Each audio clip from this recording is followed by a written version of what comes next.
aqueles candidatos mais votados. E aí faz a agregação, né, dos partidos que enfim, não elegeram candidato.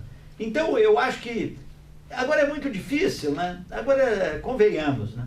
Ou se faz uma reforma política no Brasil, e até que ponto é possível fazer uma reforma política, ou nós vamos continuar nesse marasmo, né? Isso aí Mas, afinal, né, nós estamos na democracia. E não se inventou melhor regime, não é, para governar-se que a democracia. Por quê? Porque a democracia é o governo do povo, para o povo e pelo povo, e escolhido pelo povo. É o povo que escolhe. Não são sábios que escolhem, não são generais que escolhem, é o povo. É o povo que é chamado. E, bem, se escolheu mal, o povo paga, né? E se escolheu bem, o povo ganha. Vereador, deixa eu dizer uma frase para lhe ajudar. Eu sei que já vai terminar. Nós não podemos confundir democracia com anarquia generalizada. Concordo. Concordo. A democracia tem limites. A democracia é um regime de liberdade com responsabilidade. Com responsabilidade. Fora disso não é anarquia generalizada. É anarquia, nós somos contra. Então nós vamos a um intervalo e já voltamos. Antes quero agradecer a presença do vereador Adair Guimarães, que tem que se afastar para atender outros compromissos. E nós, então, vamos continuar com as perguntas dos nossos telespectadores. Já voltamos. Comunicando Direito. Apoio Cultural. Vereador Eloy Guimarães, patrono da confraria. JHS Advogados Associados Consultoria Empresarial. Avenida Assis Brasil, 6203, Conjunto 204 e 205. Telefone 33 44 45 25. Asticom, Assessoria Tributária e Contábil. Avenida Assis Brasil, 6203, Conjunto 303. Telefone 33 40 59 20. Residencial Ibiza, em Gravataí, Avenida Alexandrino de Alencar, 483. Estamos de volta, comunicando direito agora com as perguntas dos nossos amigos telespectadores. Vamos à primeira pergunta do seu Jerônimo Aguiar Pereira. Ele informa que contribuiu para o INSS há 30 anos e que trabalhou na lavoura durante 6 anos com seu pai. Pergunta se pode computar o trabalho na lavoura para fins de aposentadoria do INSS e como deve proceder para tanto. Daí, doutor. Senhor Jerônimo, realmente é possível o senhor computar esse tempo de serviço na lavoura que o senhor trabalhou com seu pai. Isso é o que se chama o trabalho em regime de economia familiar.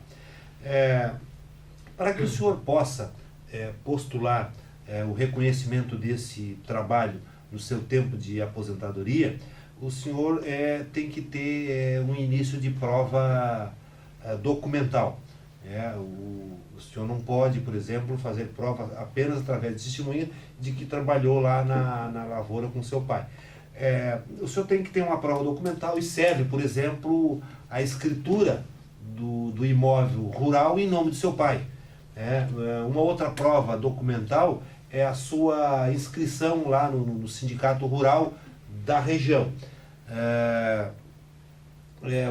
Nota fiscal do seu pai de produtor, digamos que ele não fosse proprietário da terra, ele fosse, digamos, arrendatário, também nessa hipótese é possível o aproveitamento do tempo, digamos, apresentando nota fiscal de produtor do seu pai, vendendo o produto da lavoura para alguém. Como o senhor deve proceder? O senhor tem duas possibilidades.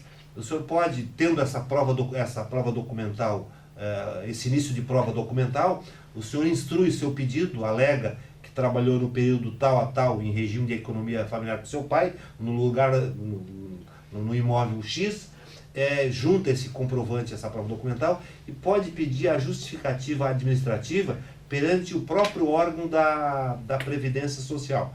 O INSS, ele inicia um procedimento administrativo, recebe esse documento, o senhor pode apresentar testemunhas que corroborem essa sua atividade, e o INSS se dando por satisfeito em relação à prova que o senhor vai fazer. Claro que o senhor vai ter que fazer prova de que trabalhava efetivamente na lavoura. Não basta ser filho só do agricultor, né? Tem que ter atividade efetiva na lavoura. E o INSS, aceitando essa justificativa, ele averba esse tempo de serviço no seu cômputo para aposentadoria. Se permite, há uma discussão, tem juiz que entende que é possível, a partir dos 14 anos, fazer acolher o cômputo desse trabalho, e outros entendem que já é possível a partir dos 12 anos. É uma discussão acadêmica aí, mas entre 12 e a partir de 14 anos não há qualquer dúvida. A outra possibilidade, se o INSS não aceitar a sua justificativa, essa prova, essa justificativa, pode também ser feita na esfera da Justiça Federal. E se o juiz acolher essa justificativa, o INSS obrigatoriamente tem que aceitar. E a última alternativa é uma ação judicial obrigando o INSS a lhe conceder a aposentadoria. Essa prova do tempo de serviço pode ser feita, inclusive, na própria ação judicial contra o INSS. Claro que se o senhor fizer a prova antes, o senhor já vai com a documentação pronta para obter a aposentadoria. Se tiver que fazer no próprio processo, a sua aposentadoria só vai ser obtida após a realização de todo esse procedimento. Então é possível. Mas seria, eu acho, até mais rápido, não? Se ele fizesse já a prova junto. Porque assim ele vai entrar com um processo para provar esse tempo. Depois... Não, a justificativa não é um processo. A justificativa é um procedimento feito perante a própria Justiça Federal. Justiça Federal. Exatamente. E é rápido. O juiz só é rápido. O juiz só vai analisar se ele aceita aquela prova ou não. Mas não vai caber recurso do INSS? Aí, de repente, pode demorar essa coisa, né? Não, a justificativa... Não, ela é rápida. Ou pode perante o próprio órgão. Eu tive um caso prático que o INSS acolheu a justificativa. A pessoa provou que estudava em escola agrícola, o pai dele tinha uma área de terra, fez prova com testemunhas e depois, inexplicavelmente, o INSS não acolheu essa justificativa. Eu ajuizei uma ação na Justiça Federal, aí já ajuizei um pedido de aposentadoria. Sim. E aí o INSS acolheu aquele pedido com base na própria justificativa apresentada perante o INSS. Essa justificativa de termos serviço na Justiça Federal, como o doutor Aloysio disse, o juiz vai fazer uma avaliação das provas, dos meios de prova que ele apresentar. Se tiver testemunha, documentos, tal. Se a Justiça Federal entender que a prova é suficiente, ele determina que o INSS averba aquele tempo do cidadão. Agora, se ele não tiver prova, nenhum juiz federal vai dar graciosamente. Entendeu, então? Vamos adiante? Temos mais uma pergunta de condomínio. Condomínio é proprietário de uma área de terra que é utilizada por todos para uso comum. Aliás, vou repetir a pergunta, está mal feita. Condomínio é proprietário de uma área de terra de uso comum que é utilizada de forma geral. Agora o condomínio quer cobrar aluguel de estacionamento desta área dos condôminos. É possível ou não é possível? Quem responde, doutor Aloysio? É possível. Deu para entender? Deu para entender, sim. Então tá. É o seu Antônio que pergunta, né? É o seu Antônio. Seu Antônio. Seu Antônio, é possível sim, seu Antônio. Seu Antônio da Silva Justo. Só seu Antônio.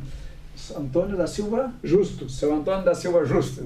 Já que o doutor Sócio quer, vamos dar o nome todo. Seu Antônio, é possível sim. Essa área é do condomínio. Se até agora os condôminos usaram graciosamente, nada impede que uma assembleia determine que a partir de uma determinada data terá que ser locada, será objeto de locação para os próprios condôminos. Como se procede? Se nessa área cabem, por exemplo, apenas 10 veículos e tem 15 ou 20 condôminos interessados, é feita uma assembleia apenas para o sorteio dos espaços. Evidente que vai haver o pagamento de um valor, que será uma locação, por determinado período. Isso aqui, normalmente, os condomínios fazem por ano. No ano seguinte, novamente, vai a sorteio e assim sucessivamente.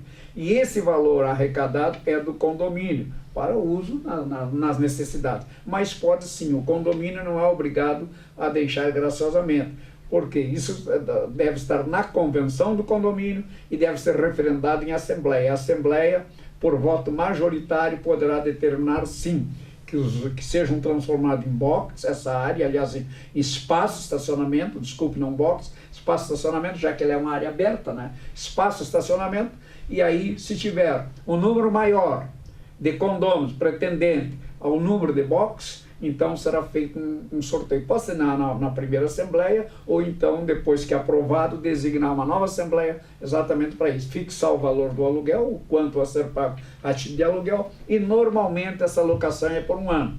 Terminado aquele período, no ano seguinte se faz novamente, e assim sucessivamente.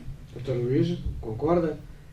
Vou acrescentar uma perguntinha aí. Para terceiros, o condomínio pode alugar? Que não seja condôminos? Foi bom. Não, agora pela nova legislação não pode. Só pode ser alugado por condôminos, ou seja, quem mora no outro lado da rua, num edifício fora desse, ele não pode atravessar a rua e dizer, eu quero alugar de um condômino o espaço de estacionamento dele. Não, é infração condominal. Não pode. Então? Esse é o objetivo dessa disposição, é garantir a segurança dos condôminos. Exatamente, preservar a segurança e garantir a utilidade pelos próprios condôminos, que enfim são os donos, né? Tem uma perguntinha rápida de direito do trabalho, doutor Jair. O senhor deseja saber se é possível ao empregador doméstico firmar contrato de experiência. Como as empresas fazem contrato de experiência? Com 30, é possível, muito embora exista uma lei específica para as domésticas, o artigo 7º da Constituição Federal estabeleceu algumas diferenciações, e a CLT então vem regendo essa matéria, e ela diz que pode sim ser feito contrato de experiência com empregado doméstico.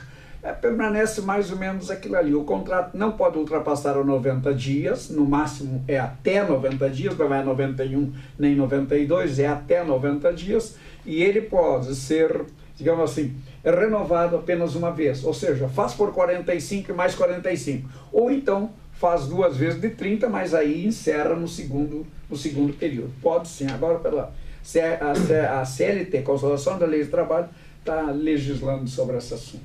E é muito interessante o contrato de experiência, porque, na verdade, é para aferir a capacidade, a eficiência da pessoa que futuramente vai seguir trabalhando de forma por contrato através de contrato indeterminado. Isso aí, doutor Soster, são direitos estendidos pela Constituição de 88. O artigo 7º da Constituição estabelece diversos direitos ao empregado doméstico. Então a CLT mais ou menos está regendo essa matéria. Agora, tendo em vista que hoje em dia encontrar empregado doméstico é quase que procurar agulha num palheiro. Então eu acho que já tem que contratar direto para não correr. Muito embora, doutora Luiz, empregado doméstico seja bem mais amplo, não é só aquele que presta serviço na residência, existem outros tipos de empregado doméstico. Aquele que cuida, por exemplo, um pequeno sítiozinho ali para lazer é considerado empregado doméstico. Eu não vou aqui citar outros, porque um pode ter uma categoria de não gostar, mas... Toda vez que houver uma prestação de serviço em que não haja atividade econômica. Exatamente. Então, vamos encerrar esse bloco e já voltamos com as perguntas. Comunicando o Direito. Sábados às 20 horas, com reprise segundas às 9 horas.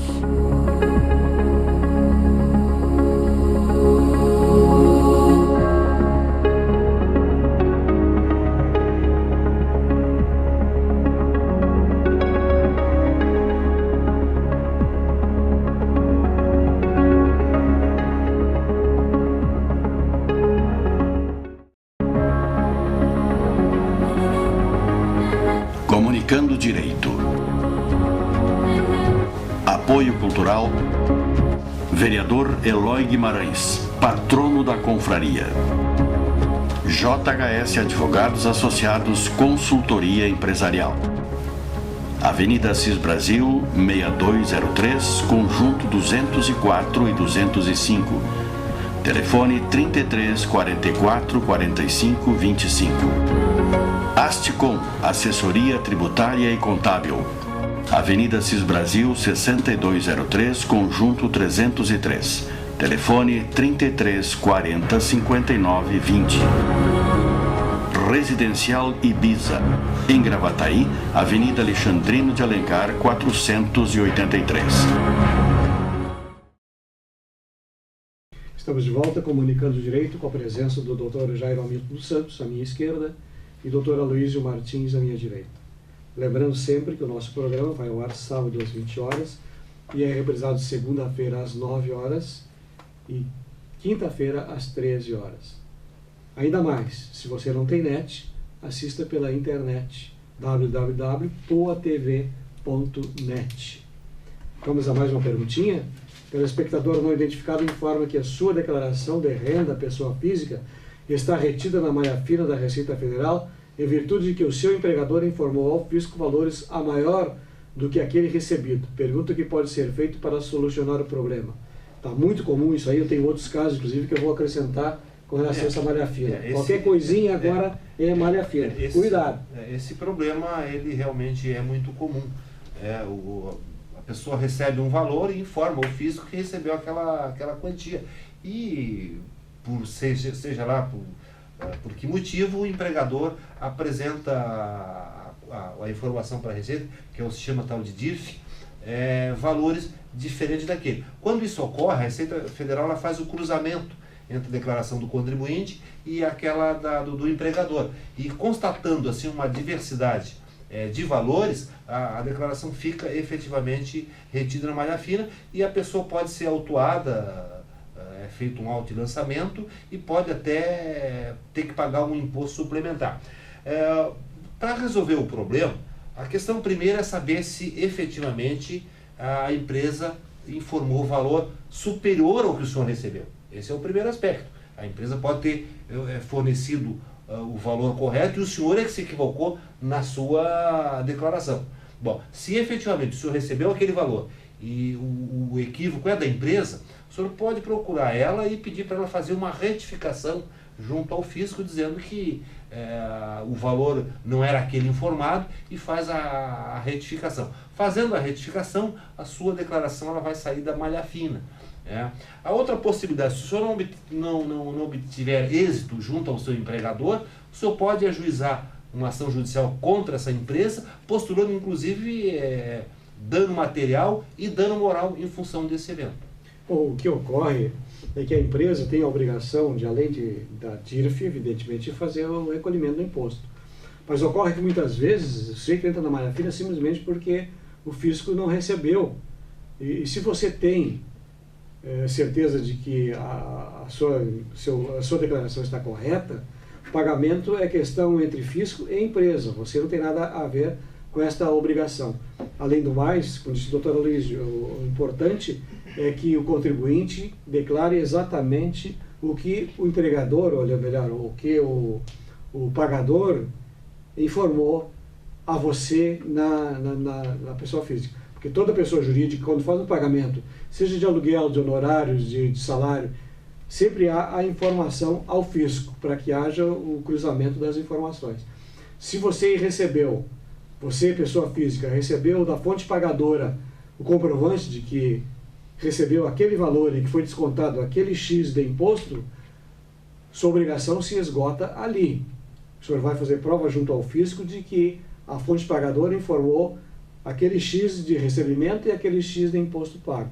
Agora, se a empresa recolheu ou não recolheu, ou apresentou DIRF ou não apresentou, é problema entre empresa e fisco.